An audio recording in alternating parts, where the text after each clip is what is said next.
कानपुर अखिल भारतीय हमारा समाज पार्टी, वैश्य महासंगठन एवं अन्य वैश्य समाज से संबंधित संगठनों ने संयुक्त तत्वाधान में प्रदेश अध्यक्ष शैलेंद्र गुप्ता एवं सिद्धार्थ काशीवार के नेतृत्व में प्रेस वार्ता हुई, जिसमें रनिया कांड में रविकांत गुप्ता परिवार को न्याय दिलाने के लिए संघर्ष का बिगुल बजाया। शैलेंद्र गुप्ता ने शासन, प्रशासन एवं विशेष रूप से पुलिस विभाग से अपील की है कि निष्पक्ष जाँच करके वास्तविक अभियुक्तों को सजा दिलाई जाए और निर्दोष रविकांत गुप्ता परिवार को तत्काल राहत प्रदान की जाए एवं न्यायोचित मुआवजा दिया जाए। रविकांत गुप्ता परिवार निर्दोष था और बेवजह इस मामले में दो गुटों की रंजिश में पक्ष बन गया। उस परिवार का इस मामले में कोई भी लेन देना नहीं था और उन्होंने अपने घर की महिलाओं का सम्मान बचाने के लिए लाइसेंसी हथियार का इस्तेमाल किया। इस कांड में इस निर्दोष परिवार का घर, व्यापारिक प्रतिष्ठान एवं वाहन जला दिए गए और सबसे लोमहर्षक एवं हृदय विदारक पक्ष ये रहा कि एक फिल्मी तरीके से निर्दोष परिवार अभियुक्त बना दिया गया, जिसका केवल इतना दोष था कि उसने तोड़फोड़ करने से रोका और जब बलवाई दुकान और मकान जलाकर महिलाओं पर टूटे तो उस व्यक्ति ने अपने सम्मान के लिए हथियार उठाया और इस पूरे कांड में उस परिवार का पूर्ण अस्तित्व ही ध्वस्त कर दिया गया। संयुक्त मंच संकल्पित है कि इस परिवार को न्याय दिलाया जाए, दोषियों के खिलाफ कार्यवाही हो, उनके इलाज का व्यय सरकार कराए एवं उनके नुकसान के लिए उचित मुआवजा दिया जाए। प्रेस वार्ता में शैलेंद्र गुप्ता प्रदेश अध्यक्ष, सिद्धार्थ काशीवार राष्ट्रीय अध्यक्ष वैश्य महासंगठन, रमेश के सरवानी राष्ट्रीय उपाध्यक्ष, महेश गुप्ता वरिष्ठ प्रदेश उपाध्यक्ष, नीरज वैश्य, संजीव गुप्ता, अतुल गुप्ता आदि वैश्य उपस्थित रहे। आज किस संबंध में वार्ता कर रहे हैं और क्या समस्या को लेकर आए हैं? देखिए, वैश्य महासंगठन हमारा समाज पार्टी जो दुनिया समाज की एक राजनीतिक दल है, राजनीतिक ताकत है। विभिन्न धार्मिक, विभिन्न सामाजिक संगठन जो किसी न किसी रूप में वैश्य समाज से जुड़े हुए हैं, उनके तत्वाधान में संयुक्त रूप से हम लोग श्री शैलेंद्र गुप्ता जी के नेतृत्व में एक जो बहुत ही लोमहर्षक, बहुत ही दुखद एक घटना घटी है रनिया में कि एक जो निर्दोष बनिया समाज का जो परिवार है, वैश्य परिवार है,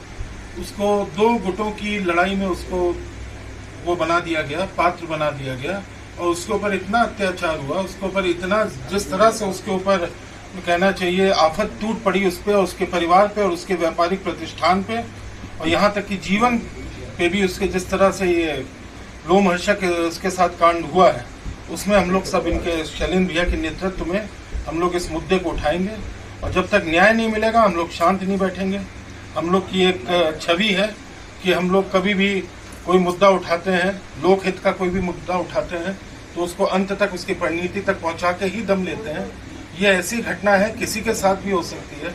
वैश्य समाज के लिए तो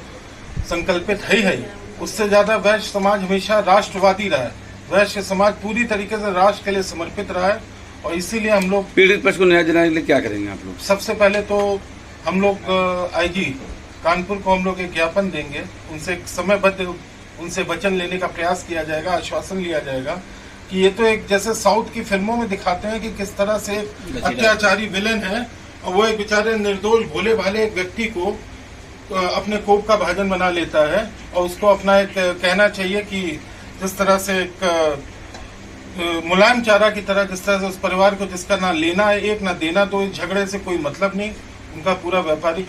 प्रतिष्ठान जला दिया गया, घर जला दिया गया, महिलाओं से बड़ी अभद्र व्यवहार किया गया, भद्दा व्यवहार किया गया और उसमें जब उस व्यक्ति ने बेचारे ने अपनी प्राण बचाने के लिए अपने लाइसेंसी हथियार से जब उसने फायर करके अपनी महिलाओं को बचाने की कोशिश की तो उल्टा उसके ऊपर ही मुकदमा लिख के उसको जेल के अंदर डाल दिया गया। कोई भी हो, आप पत्रकार है, पत्रकार से पहले आपका भी अपना एक परिवार है, आप एक परिवारजन होते हैं। आपके परिवार के अगर महिलाओं के ऊपर अगर 10 आदमी 20 आदमी अगर उसके ऊपर हमला करेंगे, उसके साथ अभद्रता करेंगे, जो मैं इस समय नहीं बोल सकता इस तरह से चैनल पे, लेकिन वो करेंगे तो आप बैठ के मुंह तो देखेंगे नहीं। अगर आपको कोई साहस, आपको कोई रास्ता नहीं मिल रहा, आपको कोई बचाव नहीं मिल रहा, कोई राहत नहीं मिल रहा, तो आप अपनी उनकी रक्षा के लिए स्वयं अपने हाथ उठाएंगे। ये तो नैसर्गिक है, कोई भी व्यक्ति होगा वो करेगा। वो उन्होंने किया तो उस पर उल्टा उनके ऊपर लगा दिया कि उन्होंने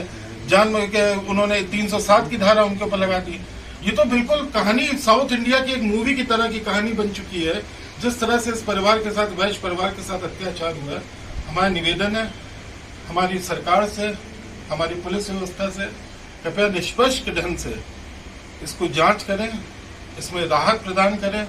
जो वास्तविक दोषी हैं उनके खिलाफ कार्रवाई करें और निर्दोष लोगों को तत्काल रिहा किया जाए, उनको राहत प्रदान किया जाए और उनको उचित मुआवजा दिया जाए। जो उनका व्यापार खत्म हुआ, जो उनको नुकसान किया गया, जो उनका घर जलाया गया, उनको उनका राहत पहुंचाया जाए। नहीं तो वैश्य समाज इस बार चुप नहीं बैठेगा। हम सत्याग्रह करेंगे। हम शांतिपूर्वक, जिस तरह से गांधी जी सत्याग्रह करते थे उसी तरह से वैश्य समाज भी सत्याग्रह करेगा और अपना हक लेके रहेगा। हम लोग इस बार शांत नहीं बैठेंगे और ना मुलायम चारा बनेंगे।